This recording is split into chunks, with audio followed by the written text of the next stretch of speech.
بسم الله الرحمن الرحيم إن الله وملائكته يصلون على النبي يا أيها الذين آمنوا صلوا عليه وسلموا تسليما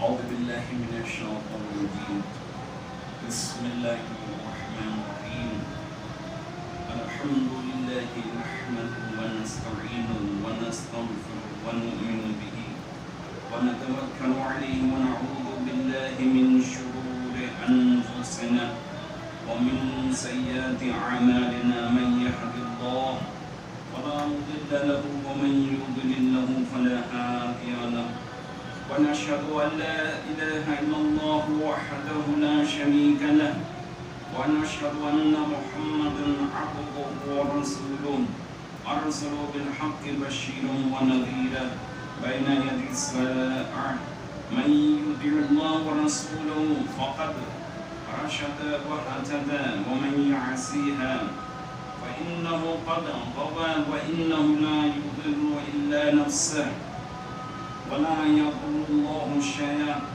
فمن يعمل مثقال ذرة خيرا يره ومن يعمل مثقال ذرة شرا يره فيا عباد الله أوصيكم بنفسي بتقوى الله إن تقوى خير الزاد إن أحسن الحديث وأبلغ الموعظة كتاب الله أعوذ بالله من الشيطان الرجيم بسم الله الرحمن الرحيم قل هو الله أحد الله الصمد لم يلد ولم يولد ولم يكن له كفوا أحد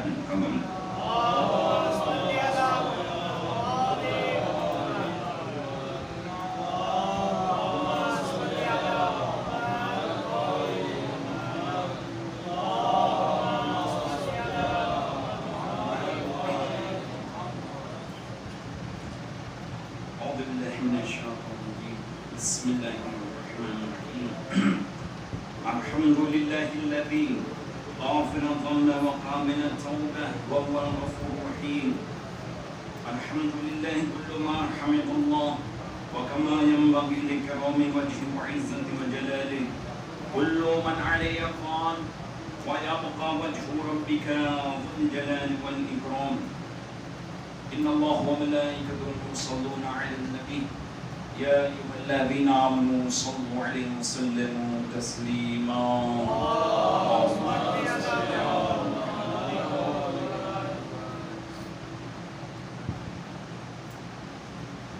أعوذ بالله من الشيطان الرجيم بسم الله الرحمن الرحيم قال الله تبارك وتعالى في الكتاب المجيد واستعينوا بالصبر والصلاة برادران ایمانی بندگان خدا روز جمعہ اور روز اعلان با سعادت صدق رسول دود علی اور دود زہرا حضرت حسن بن مصطفیٰ علی بن ابی طالب علیہ السلام اعلان با سعادت کے موقع پر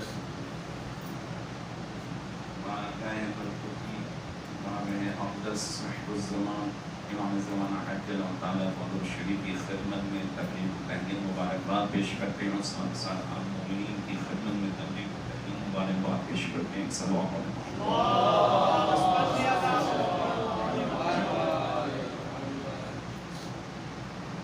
یہ مہینہ برکت کا جس کے ایام ساتھ جس کی لمحیں جس کی ایک ایک منٹ جس کا ایک ایک سیکنڈ عبادت کی ہے یہ مہینہ سعادت کا مہینہ ہے یہ مہینہ رحمت کے نزول کا مہینہ ہے یہ مہینہ انسان کی گناہوں کی بخشش کا مہینہ ہے اور یہ مہینہ انسان کی دعا کی قبولیت کا مہینہ ہے اور یہ مہینہ انسان کی جہنم کی آگ سے، جہنم کی سختیوں سے نجات کا مہینہ ہے۔ اتنا بابرکت مہینہ جو خدا نے ہم کو یہ توفیق عطا کی اور اتنی مہلت عطا کی کہ ہم اس کے فرض کیے ہوئے اور روزے کو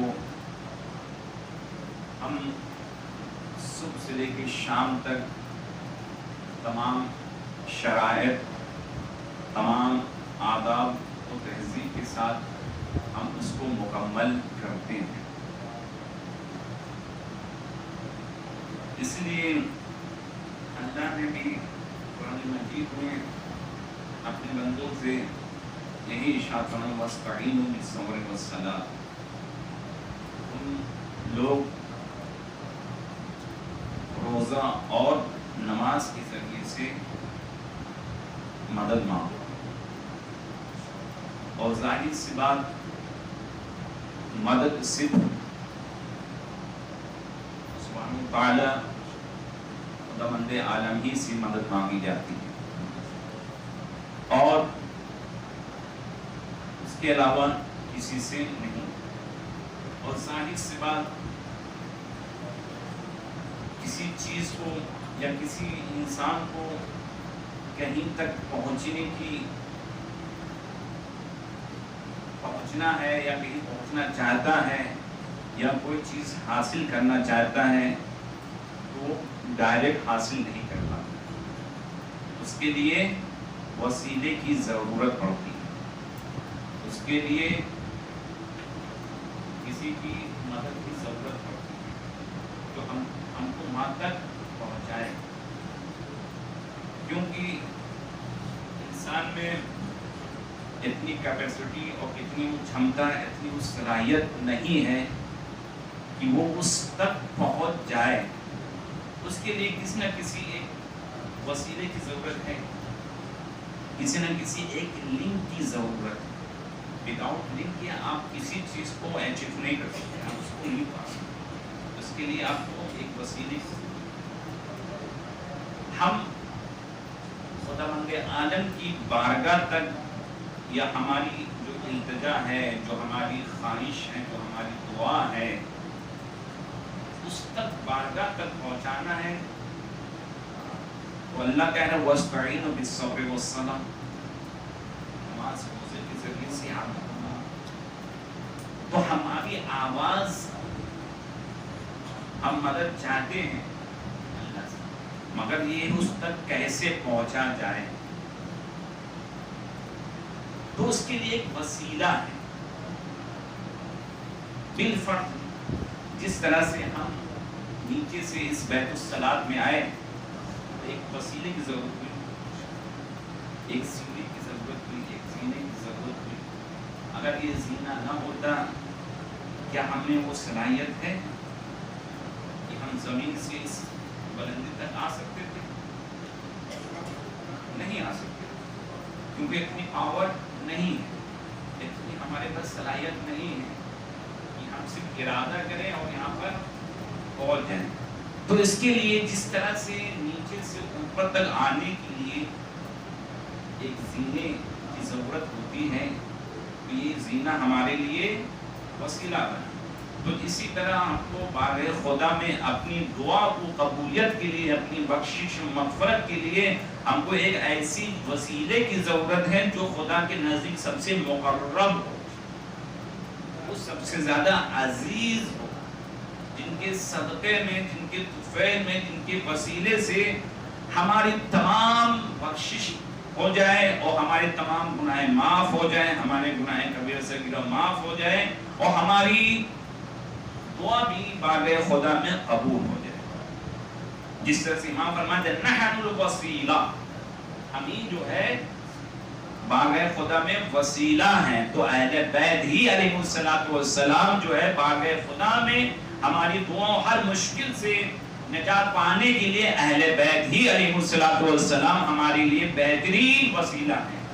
بغیر وسیلے کی ہماری دعا قبول نہیں ہو سکتی، ان کے بغیر وسیلے کے ہمارے روزے بھی قبول نہیں ہو سکتے۔ کوئی بھی عبادت بغیر اہل بیت علیہ السلام کے قابل قبول نہیں. ہم بھی جب بھی کوئی پریشانی یا کوئی چیز ہو تو ہم بارگاہ خدا میں عرض کریں مگر اہل بیت علیہ السلام کو وسیلہ بنائیں. وہی ہماری دعا. اور یہ ماہ مبارک رمضان آپ دیکھیں کہ روزہ ہم لوگ رکھتے ہیں شرائط. اس سے پہلے میں ذکر کرتا کہ روزہ مکمل اسی وقت ہوگا کہ جب بھوک پیاس کے علاوہ ہم محرمات چیز سے بھی پرہیز کریں، تبھی ہمارا روزہ مکمل ہوگا. کیونکہ بھوک پیاس رہ لینا یہ کفایت نہیں کرتا، یہ کافی نہیں ہے، بلکہ ہم بھوک پیاس بھی رہیں، بھوکے پیاسے بھی رہیں مگر گناہ بھی کرتے رہیں، جھوٹ بھی بولتے رہیں، ایک دوسرے میں تہمت بھی لگاتے رہیں، گالی گلوچ بھی دیتے رہیں، کسی کے مال کو بھی ہڑپ لیا. تو کیا یہ روزہ ہمارا مکمل ہوگا؟ کیا ہم نے یہ شرائط کو پورا کیا؟ نہیں کیا. ہم نے صرف روزے کو بھوک پیاسی کو جو ہے سمجھ لیا کہ روزہ صرف صبح سے شام تک بھوکے پیاسے رہو، وہی ہمارے لیے کافی، باقی جتنا ہے ہم اس کو فالو کرتے رہیں گے. تو یہ روزہ نہیں ہوا. یعنی آپ نے جس طرح سے رسول کی خدمت میں ایک شخص آئی، یا رسول اللہ فلاں جو ہے وہ زبان بد استعمال کر رہی ہے، گالی دے رہی ہے، تو رسول فرما اس کے پاس جاتے ہیں، اس کو سرزنش کرتے ہیں کہ لے تو پانی پی لے، کھانا کھا لے. کہا یا رسول ہم تو روزے سے ہیں. کہا تو روزہ کہاں سے ہے؟ کہا تو روزے سے نہیں ہے. کہا یا رسول اللہ دیکھیے ہم تو روزے سے ہیں. کہا تو روزہ سے نہیں، کیونکہ تو اپنی زبان پر کنٹرول نہیں، دوسرے کو برے الفاظ سے ادا کر رہی ہے، گالی دے رہی ہے. تو یہ تمہارا روزہ نہیں، بلکہ روزہ وہی ہوتا ہے جہاں بھوک پیاس کے ساتھ ساتھ اپنی زبان پر بھی کنٹرول کیا جائے، خواہش نفس پر کنٹرول کیا جائے، تب وہ آپ کا روزہ مکمل ہو. یہ بالکل فیل نہ کریں، یہ محسوس نہ کریں کہ نہیں صرف ہم بھوک پیاس کریں ہمارا روزہ قابل قبول ہو جائے گا. رسول اللہ نے ایک عمل کر کے بتائیں گے. دیکھو سرزنش وہاں پر کرتے ہیں، یعنی پریکٹیکل کر کے اس کو بتا رہے ہیں تیرا روزہ نہیں، تیرا کیسے روزہ ہو سکتا ہے. تو ہم کو اپنے خواہشات نفس پر بھی کنٹرول ہونا ہے. اور ظاہر سی بات روزہ وہی تو ہوگا کہ اگر پہلے ہم گناہ کرتے تھے مگر آج روزہ ہے تو ہم گناہ کرنا چاہتے ہیں، وہ روزہ آپ کو متوجہ کرا دے کہ آپ روزے سے ہیں. اگر آپ اس غلط کام سے رک جاتے ہیں تو یقیناً جانیے آپ نے حق کے روزہ ادا کیا. یہی تو روزے کی قبولیت کی شرط ہے، یہی آداب روزہ ہے. اور کچھ مسئلے مسائل سے جو روزے کے مسئلے مسائل ہیں اس کی ناواقفیت کی وجہ سے بھی ہم لوگ اپنے روزے کو خوش فہمی میں بھی یا غلط فہمی میں بھی جو ہے روزے کو ہم خراب بھی کر دیتے ہیں، باطل بھی کر دیتے ہیں. جو شرائط روزہ ہے ہم اس کو دیکھیں. مثلا جیسے رمضان، ماہ مبارک رمضان کے علاوہ 11 مہینے آپ روزہ کبھی بھی رکھ سکتے ہیں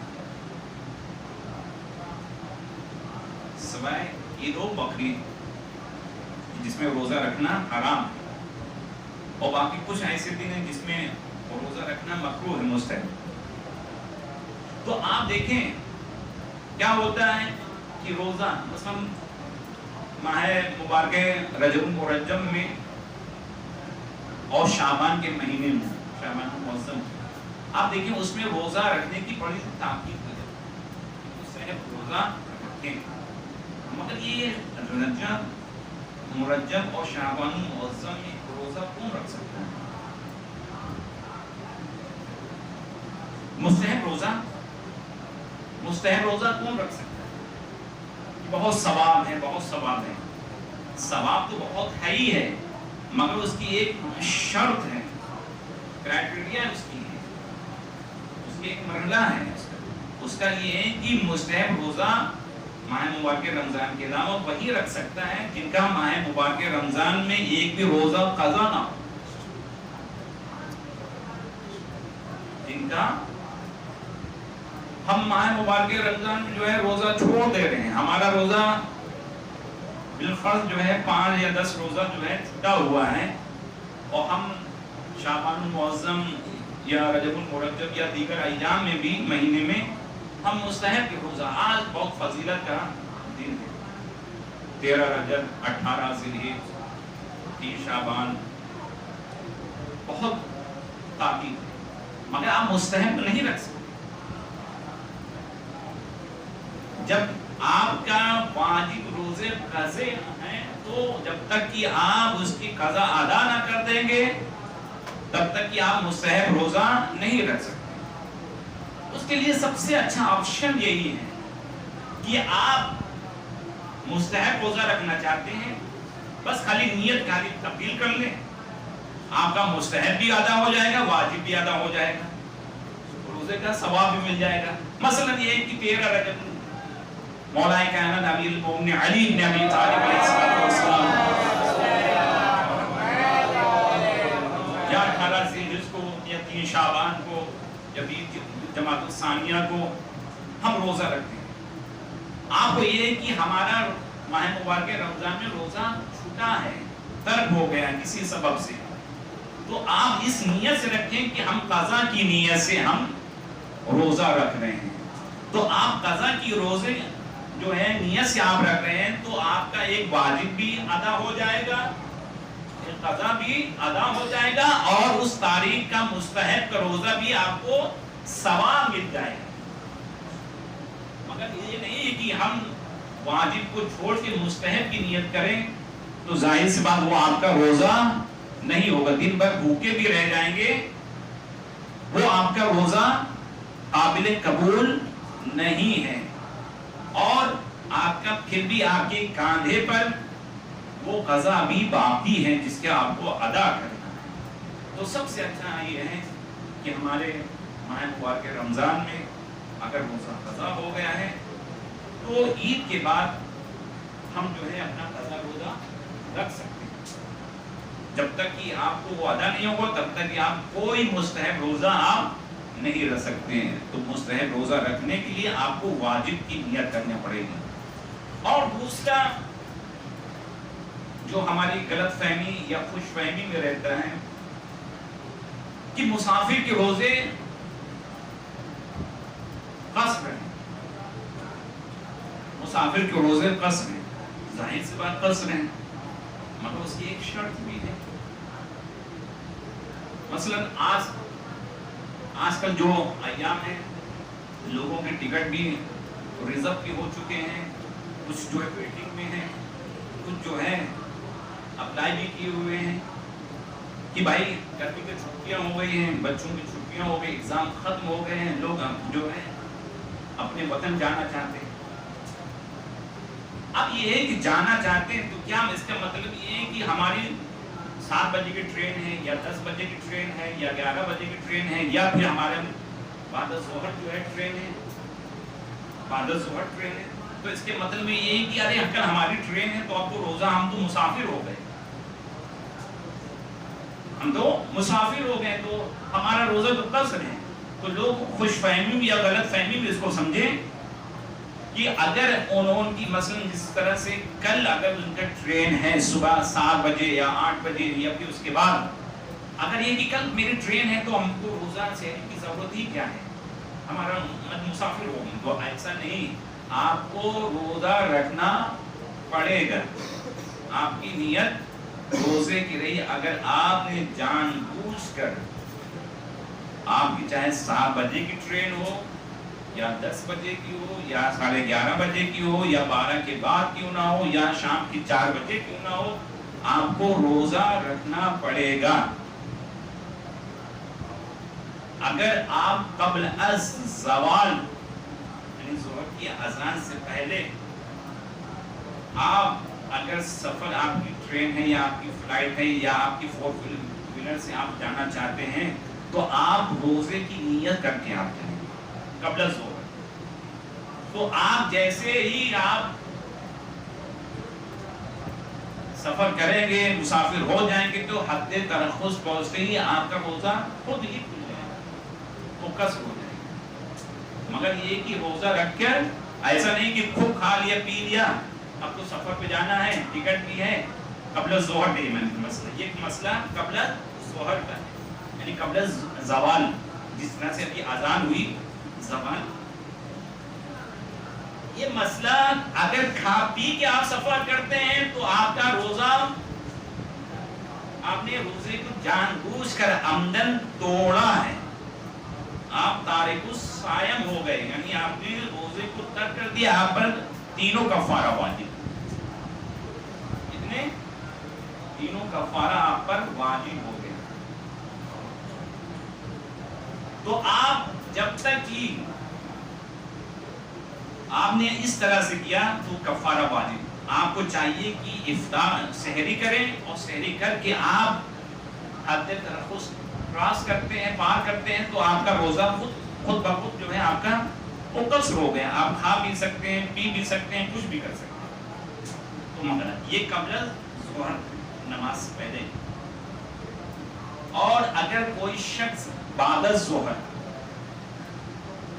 سفر کر رہا ہے، اس کی ٹکٹ یا اس کی فلائٹ وغیرہ ہے، وہ پورا روزہ رکھے گا، یعنی وہ جس طرح سے افطار کرتا ہے مغرب کی اذان سن کر، تو وہاں پر چاہے وہ حالت سفر میں ہو، ٹرین میں ہو، فلائٹ میں ہو یا اپنی شخصی پرائیویٹ گاڑی پر کیوں نہ ہو، تو روزے کو مکمل کرے گا، اس کا بھی روزہ قصر نہیں۔ یہ مسئلہ صرف قبل ظہر کا ہے، یہ کیونکہ آج کل مسئلہ لوگ مسافر کثرت ماشاءاللہ سے جو ہے اپنے اپنے وطن کو جا رہے، تو یہ مسئلہ جانیں اور دوسروں کو شیئر کریں تاکہ کوئی ہم خوش فہمی یا غلط فہمی کا یہ ہمارا نقصان نہ ہو، ہمارا کفارہ ہم پر واجب نہ ہو جائے۔ ہم سمجھ رہے ہیں کہ روزہ ہمارا قصر ہے، درحقیقت کی قبل ظہر آپ کا روزہ قصر ہے، وہ بھی آپ روزے کی حالت بنائیں کہ آپ سفر کریں گے تب آپ کا قصر ہوگا، مگر بعد ظہر آپ کو پورا مکمل روزہ رکھنا پڑے گا، اور افطار آپ کو راستے میں کرنا۔ اگر آپ نے وہاں بھی روزہ کو آپ نے باطل کر دیا، یعنی توڑا، تو آپ پر بھی شرعی کفارہ واجب ہو جائے گا۔ اور کفارہ آپ سمجھیں یہ کوئی معمولی چیز نہیں ہے۔ ماہ مبارکت صرف 29 یا 30 دن کا روزہ ہوتا ہے، کتنا؟ 30 دن، یعنی 2 مہینہ، یعنی ایک روزے کی چھوڑنے کی کفارہ کتنا ہے؟ یعنی 60، یعنی 2 مہینہ روزہ رکھنا، کتنا؟ 2 مہینہ۔ جو شرعی مسئلہ ہے میں آپ کو بتا رہا ہوں، آپ سنیں، آپ بھی دنگ رہ جائیں گے کہ روزہ ایک روزہ جان بوجھ کر چھوڑنا، جان بوجھ میں نے قید لگا رہا ہوں، میں شرط کنڈیشن لگا رہا ہوں، جان بوجھ کر آپ نے روزہ توڑا تو آپ کو 60 روزے رکھنے پڑیں گے۔ مگر آپ بتائیں ایک روزے کی بدلے جو سال میں صرف ایک مہینہ آتا ہے 30 روزہ یا 29 روزہ آپ کو رکھنا، مگر 60 روزے رکھنے ہیں۔ ایک روزہ آپ نے چھوڑا تو اس کا کفارہ کتنا ہے؟ 60۔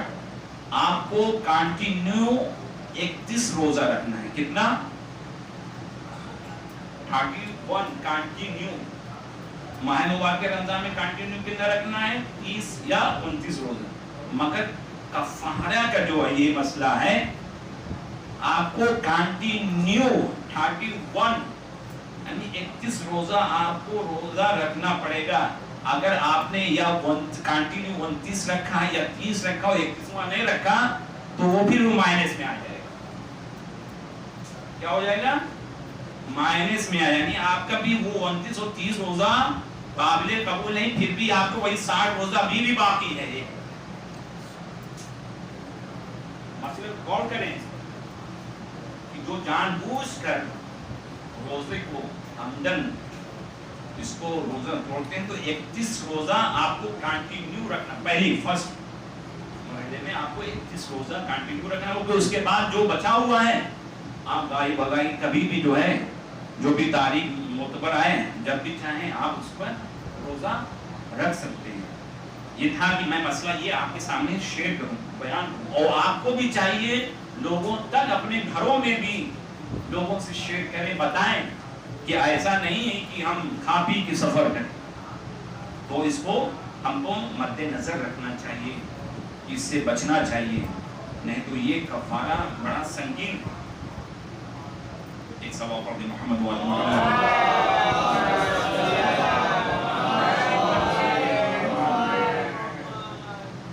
آج جو ایام البیض کے عنوان سے دعائے مجیر کے لیے ایک خصوصی تاریخ 13 14 15 یہ بہت معتبر دعا ہے. ہر یہ خاص طور سے رجب اور شعبان معظم اور رمضان میں زیادہ اس کی تاکید کی جاتی ہے کہ یہ 3 دن یعنی 14 13 14 15 کو دعائے مجیر کی تلاوت کریں, اس کی پڑھیں. بڑی تاکید ہے اس میں. رسول فرماتے ہیں کہ بڑی عظمت کی حامل یہ دعا ہے کہ یہ دعا پڑھنے سے انسان کے تمام گناہ معاف کر دیے جاتے ہیں.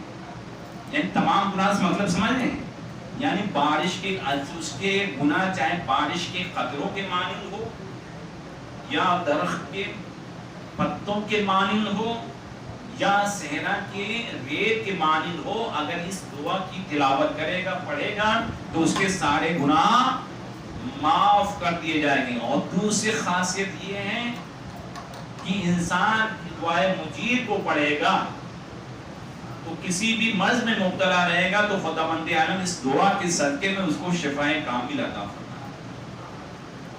گا. اور تیسری اس کی تمام پریشانیوں کو دور کرے گا, اس کی تمام دلی حاجات کو بھی دعائے مجیر کے صدقے میں اس کو قابل قبول کرے گا. دعائے مستجاب یہ کتنی بڑی اکثیر ہے ہمارے لیے. یعنی دعائے مجیر چند منٹ لگتا ہے. آج اس کا آخری دن ہے, آج اس کا آخری دن ہے. یعنی 13 بھی گزر گئی, 14 بھی گزر گئی, آج 15ویں ہے جس کا آج آخری دن ہے. جو بھی اس دعا کو پڑھے گا یعنی کم از کم اگر 13 14 نہیں پڑھ سکا تو 15ویں تاریخ تو روز ولادت باصحابہ امام حسن مصطفیٰ علی بن ابی طالب علیہ السلام کم از کم موقع پر تلاوت کریں. میں انشاءاللہ نماز بعد جو ہے میں اس کی تلاوت کروں گا. آپ بھی شامل ہونا چاہیں تو شامل, یا خود پڑھنا چاہیں تو آپ دیکھیں آج کل کے دور میں کوئی چیز آپ مشکل نہیں رہ گئی, کوئی ایکسکیوز نہیں کر سکتا, کوئی بہانہ بازی نہیں کر سکتا کہ مجھے عربی پڑھنا نہیں آتی. اب تو ہر لینگویج میں ہر زبان میں جو ہے یہ دعا اویلیبل ہے. جس کو اب تو گوگل ہے, جس کو علامہ گوگل بھی کہا جاتا ہے, آپ اس میں جو ہے کلک کریں, آپ کو ہر لینگویج میں اور ہر دعائیں اب ہر چیز جو ہے آپ کے سامنے پیش کر دے گا. آپ کو صرف پڑھنا ہے, آپ کو صرف پڑھنا ہے.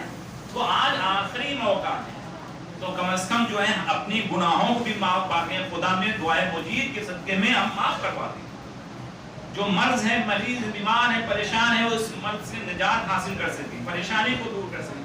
اپنی دلی حاجت جو ہم ڈیزائر ہمارے اندر ہیں وہ ہم باب خدا میں دعائے مجید کے صدقے میں جو ہم مستجاب کرا سکیں. تو کم از کم آج کے موقع جو ہے اس کو موقع غنیمت سمجھیں, گولڈن چانس سمجھیں. اگر آپ خود پڑھنا چاہیں تو پڑھیں, PDF میں بھی, اردو میں بھی ہے, ہندی. آپ دیکھیں عربی میں, عربک میں تو ہے, انگلش میں بھی ہے, اردو میں, ہندی میں بھی ہے. آپ کسی میں آپ کو ایکسکیوز نہیں کر سکتے ہیں. آپ دعائے مجیر آپ کو ہر لینگویج میں ملے گی. آپ ہندی میں پڑھنا چاہیں تو ہندی میں پڑھیں, انگلش میں ہے انگلش میں پڑھیں, عربی میں تو ہے ہی ہے. تو آپ دیکھیں اس کو پڑھیں ضرور تاکید. اس لیے میں آج آپ کے سامنے یہ شیئر کیا تاکہ آپ اس سے محروم نہ ہو. بعض ہو سکتا ہے لوگ نے پڑھا ہوا 13-14 15 کو پڑھیں گے, بعض نہیں جانتے تھے, جان کے کم از کم اس دعائے مجید کو آج کیا آخری دن جو ہے اس سے ہم محروم نہ ہو سکے. ایک سوال پڑھ دیں.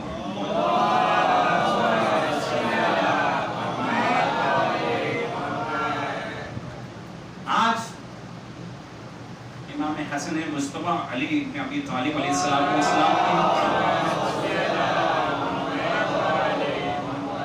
ولادت کی تاریخ ہے, اور امت اسلام کے لیے کتنی بڑی سعادت اور خوشی مسرت کا دن ہے. جو رسول کا نوازا, رسول کا جانشین اور اس کا خلیفہ برحق کی ولادت کی تاریخ ہے.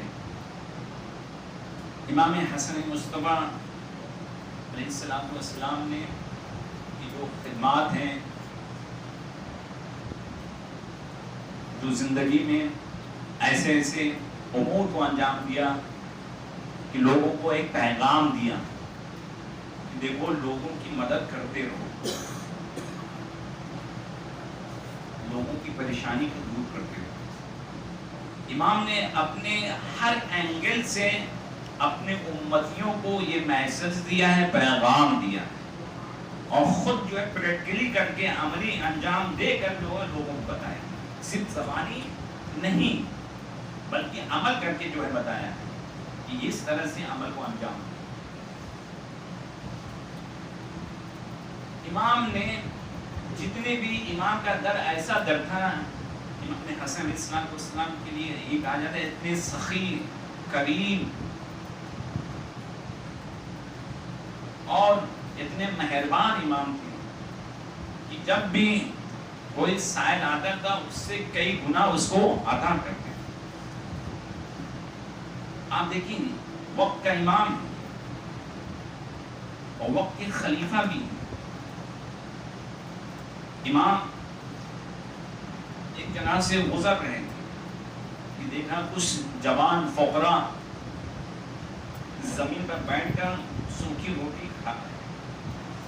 جب ان کی جوانوں کی نظر جب امام پر پڑی, ان جوانوں نے امام کو جو ہے دعوت دی, التجا کی, درخواست کی, مولا آپ بھی ہمارے ساتھ اس دعوت میں شامل ہو جائیں, اس دسترخوان میں شامل ہو جائیں.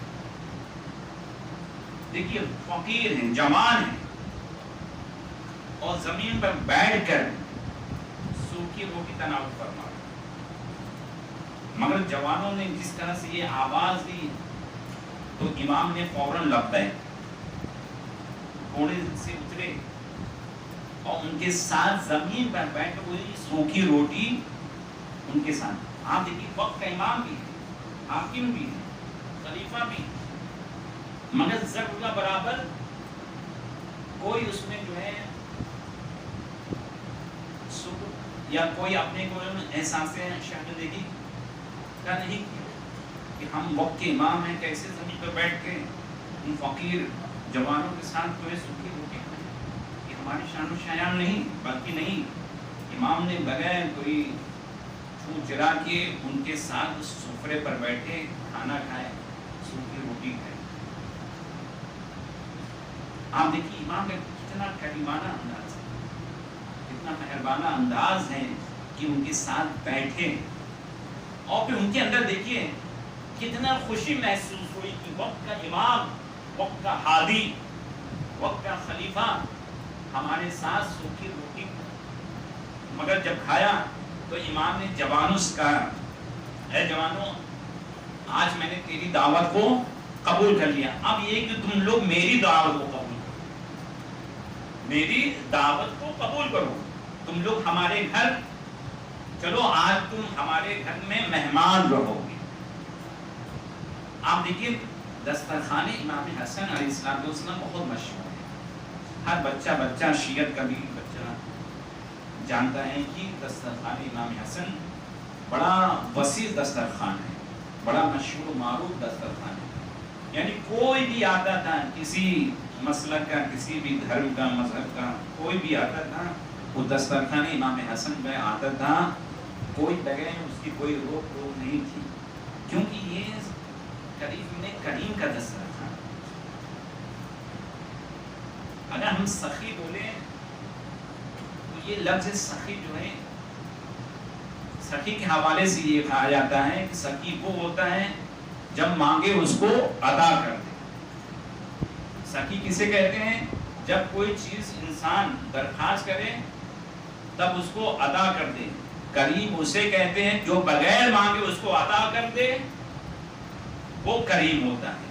تو امام کریم ہے، کریم ابن کریم ہے، تم جوانوں کو اپنے گھر لائے، ان کی بڑی مہمان نوازی، ان کی بڑی ضیافت کو انجام دیا، پورے دسترخوان کو تمام نعمتوں سے بھرا، اور اس کے بعد ان لوگوں نے، جوان فقیروں نے خوب دسترخوان امام حسن علیہ السلام سے جو ہے تناول فرمایا، پھر امام نے ان کو کچھ ہزار درہم بھی ادا کیے، اور یہ کہا کہ دیکھو، تو ان کی موٹیویٹ کس طرح سے کیا امام نے، ان جوانوں کو میسج بھی دیا، کہا دیکھو جو کچھ تمہارے پاس تھا وہ تم نے ہم پر جو خرچ کیا، جو کچھ تھا، کیوں نہیں تمہارے پاس اتنی ہی پونجی تھی، وہی چیز تھی تمہارے پاس، اس کے علاوہ کچھ نہیں تھا،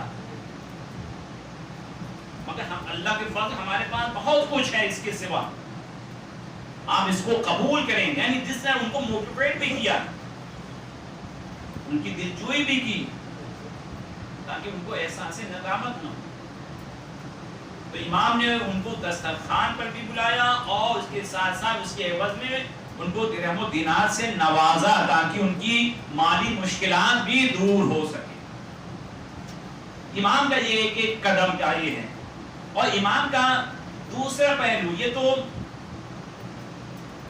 سخاوت کریمیت کا یہ پہلو تھا کہ امام نے یہ بھی فرمایا ہے، یہ میسج دیے پوری کائنات کو کہ دیکھو لوگوں کی خدمت کرتے رہو، بھلے ہی تھوڑی ہی چیز کے ذریعے سے، مگر لوگوں کی مدد ضرور کرتے رہو، ان کی خدمت کرتے رہو، کوئی بھی سائل آئے تو اس کو رد نہ کرو، کیونکہ خدا مند عالم خود کہہ رہے ہو اما السائل فلا تنہر، یعنی جب بھی کوئی سائل ہے اس کو جھٹکو نہیں، اس کو بھگاؤ نہیں، اس کو دھتکارو نہیں، اور جب بھی کوئی سائل دروازے پر آتا ہے تو دعائیں دیتے ہوئے آتا ہے، اور جب جاتا ہے تو دعائیں دیتے ہوئے جاتا ہے۔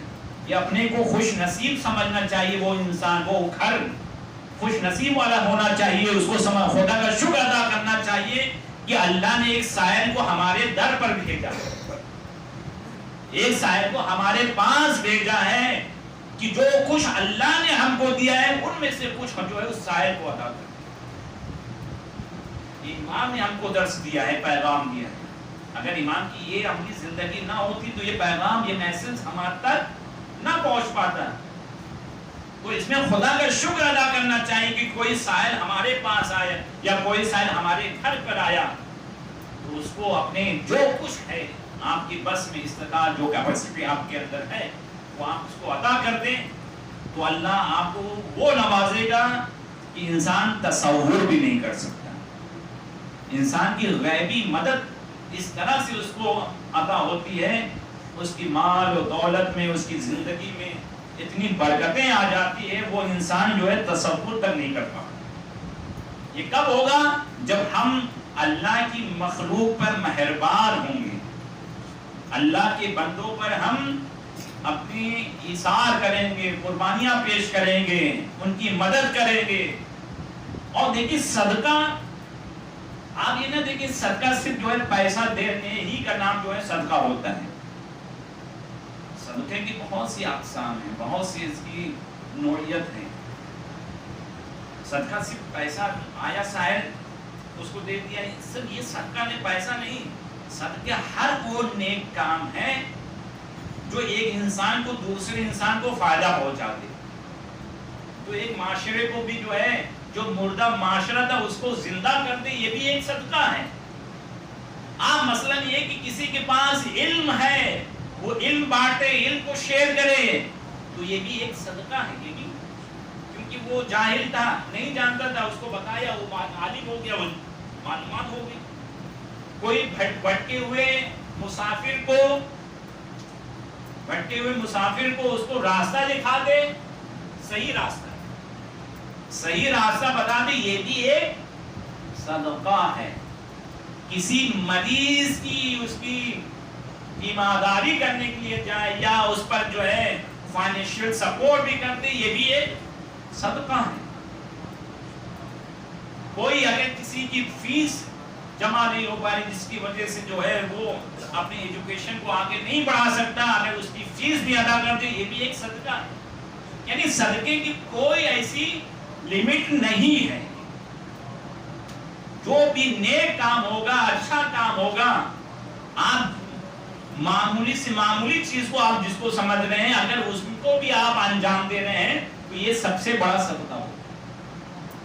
تو آپ دیکھیں امام نے بتایا کہ کار خیر کو انجام دیتے رہو، لوگوں کی مدد کرتے رہو، اس سے لوگوں میں ہمدردی پیدا ہوگی، لوگوں میں محبت پیدا ہوگی، ایک دوسرے سے جب پیار محبت، ان کی خدمت اور ان کا احسان کرتے رہو گے، کہ دوسرے سامنے والے میں اگر کوئی دشمنی، حسد یا کوئی چیز بھی ہوگی تو وہ آپ کا احسان، وہ آپ کی نیکی جو اس پر کی گئی، تو وہ یقیناً جانیے وہ اس حسد کو بھی ختم کر دے گا، اس کی دشمنی اور بغض و کینہ کو بھی وہ ظاہر کر دے گا، کیونکہ آپ نے ایسے وقت میں اس کی مدد کی، آپ نے اس کی مدد کی۔ تو کبھی کبھی جو ہمارے جانی دشمن ہوتے ہیں، جو ہمارے جو ہے نسل در نسل جو ہمارے دشمن رہتے ہیں، کہ معلوم ہے کہ پشتانی طور پر جو دشمنی اب تک چلی ہے، نبھائی جا رہی ہے، باپ دادا نے جو ہے کہ زمانے سے جو ہے دشمنی چلی، وہ اب تک جو ہے دشمنی چلتی آ رہی، مگر کوئی ایسا نیک کام انجام دیا جائے جس سے وہ اس نیک کام کے ذریعے سے وہ دشمنی بھی ختم ہو جاتی ہے، اور وہ دشمن جو ہے وہ آپ کا سب سے زیادہ عزیز بن جاتا ہے، وہ آپ کا محبوب و گرویدہ بن جاتا ہے۔ وہ کیسے؟ جس طرح سے امام حسن علیہ السلام کی خدمت میں ایک شخص آیا، ایک عربی آیا، اور وہ آیا مدینے میں، مولا علی کو جو ہے اہل بیت علیہ السلام کی برے الفاظ سے ادا کر رہا ہے۔ تو امام حسن علیہ السلام اس کے پاس ہیں، کیونکہ وہ نہیں جانتا کہ یہ امام حسن علیہ السلام، یہ مولا علی کے جو ہے فرزند، وہ برے الفاظ سے ادا کر رہا ہے۔ تو امام اس کے پاس گئے، دیکھیے اس کا اخلاق، میں نے کہا کہ بات جو ہے، جو جانی دشمن ہوتے ہیں ان کے دلوں میں بغض و حسد و نفاق پڑی رہتی ہے، مگر کوئی نیک کام انجام دیا جائے تو وہ گرویدہ بن جاتا ہے، وہ محبوب عزیز ترین بن جاتا ہے، وہ اس کا محب بن جاتا ہے۔ تو امام فرماتے ہیں کہ بھائی لگتا ہے تو مسافر ہے، بھائی لگتا ہے تو بھوکا ہے، اگر تو مسافر ہے تو میں تمہارے لیے سواری کا اہتمام کرتا ہوں، اگر تو بھوکا ہے تو چلو ہمارے گھر میں تم کو کھانا کھلاؤں، اگر تمہارے پاس کپڑے نہیں ہیں تو میں تم کو لباس کرتا ہوں، اگر تیرے پاس درہم و دینار نہیں ہے تو میں تم کو عطا کرتا ہوں۔ یعنی ادھر وہ برے الفاظ سے مطلب تیش میں، بعض و غضب میں برے الفاظ ادا کر، مگر امام ادھر کریمانہ انداز میں اخلاق و محبت و اپنے کردار کے ساتھ جو ہے اس کے ساتھ پیش آ رہے ہیں۔ آپ دیکھیے جب پیش آئے تو اس نے پوچھا آپ کو بتایا کہ جس کو تم برا بھلا کہہ رہے ہو میں انہی کا بیٹا ہوں۔ جب یہ سنا اس کا چہرہ فخر ہو گیا، مارے شرمندگی کی کہ میں اب تک یہ میں روئے زمین پر سب سے زیادہ دشمن ان کو سمجھتا تھا، اس گھرانے کو سمجھتا تھا، یہ تو بڑا کریمانہ، بڑے سخی والے نکلے، بڑے کریم نکلے، بڑے مہربان۔ اس کو احساس ندامت ہوئی، وہ امام کے قدموں پہ گر گیا، مولا میں نہیں جانتا تھا، مجھے جو بتایا گیا تھا میں اسی حساب سے میں اپنی زبان میں چاہتا ہوں، میں معافی چاہتا ہوں، میں مغفرت چاہتا ہوں، مولا آپ مجھے معاف کریں۔ آپ دیکھیے کہ امام نے کس انداز سے، جو امام کا اہل بیت علیہ السلام کا وہ جانی دشمن تھا، اس کے دل و دماغ میں اتنا یعنی کوٹ کر جو ہے دشمنی بھر دی گئی تھی۔ ابھی جس طرح سے دیکھتے ہیں انبھکت کے دلوں میں جس طرح سے جو ماحول چل رہا ہے، ان کے دلوں میں ایک چیز کو ایسا بھر دیا گیا ہے، وہ انبھکتی اب ختم ہونے کا نام نہیں لے رہی۔ تو اسی زمانے میں وہ بھی انبھکت وہاں پر تھا، وہ کہ اس کو مولا علی کی اور اہل بیت علیہ السلام کے گھرانے کی اتنی دشمنی بھر دی گئی تھی، بغض و حسد نفاق بھر دیا گیا تھا کہ وہ خود مگر امام نے جس طرح سے اس کی انبھکتی کو منٹوں میں ختم کیا اپنے اخلاق کے ذریعے سے۔ تو آپ دیکھیں یہ اہل بیت علیہ السلام کا یہ کارنامہ ہے، کس طرح سے لوگوں کو صراط مستقیم پر لانا ہے، کس طرح سے جو گمراہی و ضلالت کے دلدل میں پھنسے ہوئے ہیں ان کو وہاں سے باہر نکالنا ہے۔ یہ اہل بیت علیہ السلام ان معصومین علیہ السلام ہی انجام دے سکتے ہیں۔ لہذا ہم کو زیادہ سے زیادہ لوگوں کی مدد کرنا چاہیے، یہ مہینہ مدد کرنا، ہیلپ کرنا، سپورٹ کرنا، ایک دوسرے سے محبت کے ساتھ پیش ہونا اور ایک دوسرے کے لیے دعا کرنا، اور ایک دوسرے صرف مغفرت اپنے لیے نہیں کرنا۔ یہ عشرہ جو چل رہا ہے مغفرت کا عشرہ چل رہا ہے، رحمت کا عشرہ تمام ہوا ہے۔ یہ جو اب عشرہ 11 سے 20 تک جو یہ عشرہ ہے یہ مغفرت کا عشرہ ہے۔ جتنا چاہیں آپ اپنے لیے، اپنے ماں باپ کے لیے، اپنی دادی دادا نانی نانا بھائی بہن تمام جملہ مومن مومنات جتنے بھی مسلمان ہیں ان کی مغفرت کے لیے دعا کریں۔ آپ جب دوسروں کے لیے مغفرت کے لیے دعا کریں گے فرشتہ آپ کے لیے مغفرت کے لیے دعا کرے گا، تو ہماری مغفرت ہوگی، ہماری گناہوں سے بخشش ہوگی، گناہوں سے نجات ہوگی۔ تو لہذا اپنی دعاؤں میں لوگوں کو یاد رکھو اور لوگوں کی مغفرت کے لیے دعا کرو۔ تو یقیناً جانیے یہ مغفرت صرف مردوں کے لیے نہیں ہوتی بلکہ مغفرت زندوں کے لیے بھی ہوتی ہے۔ تو آپ یہ نہ سمجھیں کہ مغفرت جو مرحومین ہو چکے ہیں، جو اس دنیا سے رخصت ہو چکے ہیں، ان کے لیے مغفرت نہیں، بلکہ جو زندہ ہیں ان کے لیے بھی مغفرت کرو، جو اس دنیا سے چلے گئے ہیں ان کے لیے بھی مغفرت کے لیے اور کثرت سے محمد و آل محمد پر درود و سلام بھیجتے رہیں۔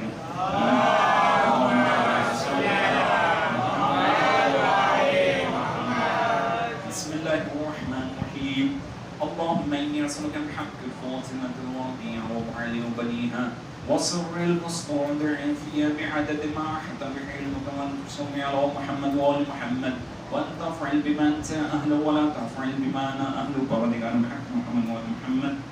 ہمارے امام حسن مصطفیٰ علیہ السلام ہمارے اس مختصر سے عمل کو قبول فرما، ہمارے تمام گناہ کبیرہ صغیرہ کو معاف فرما، ہمارے ماں باپ مرحومین و حاضرین کے تمام گناہ کبیرہ صغیرہ کو معاف فرما، اور ہم میں جو پریشانی کو دور فرما، جو مریض ہیں امام حسن کی ولادت کے صدقے میں شفاء کامل عاجل عنایت فرما، جہاں بھی شان حضرت کرام کی جان مال عزت آبرو تحفظ فرما، جو مقبوض ہیں ان کی قرض کو عطا فرما، جو بے روزگار کو رزق روزی عطا فرما، جو برسر روزگار کی رزق روزی میں مزید توفیق میں اضافہ فرما، ہمارے تمام دلی حاجات کو قبول فرما، ہم کو امام حسن علیہ السلام کی ولادت کے صدقے میں پروردگار حج و عمرہ و ابن بقیع علیہ کربلا مولا ابن معصومین علیہ السلام کی قبول کی زیارت کرنے کی توفیق عطا فرما۔ پروردگار ہمارے علماء مراجع کرام خصوصاً رہبر معظم سید علی خامنہ سیستانی آقا حسن حسین دیگر علماء حق کی تمام بلا وفا تمام دشمنوں کے شر سے حفظ و امان عطا فرما، جہاں بھی شان تیرے کرام کی جان مال عزت آبرو کی تحفظ فرما، اور جنت البقیع کی جلد سے جلد روضے کی تعمیر عطا فرما، امام زمانے کے ظہور میں تعدیل فرما، ان کے اصحاب عوام شمار فرما۔ ربنا تقبل منا انک انت السمیع العلیم۔ اللهم صل على إن الله وملائكته يصلون على النبي يا أيها الذين آمنوا صلوا عليه وسلموا تسليما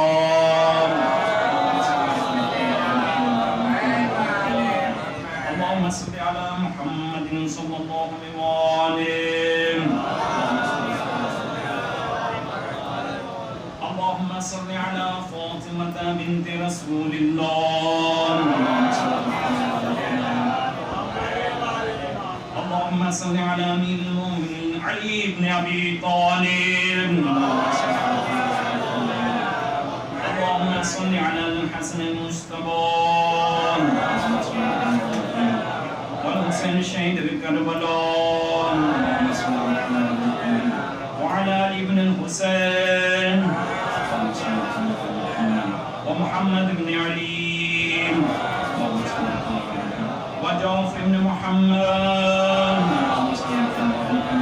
وموسى بن جعفر وعلي بن موسى ومحمد بن علي وعلي بن محمد وحسن بن علي عليه السلام اللهم صل على قائم المنتظر إمام المهدي حجة الله في العرض الذي يمر الله وارضك اسمه وعدنا أنت من يعز الظلم وجور إنك على كل شيء قدير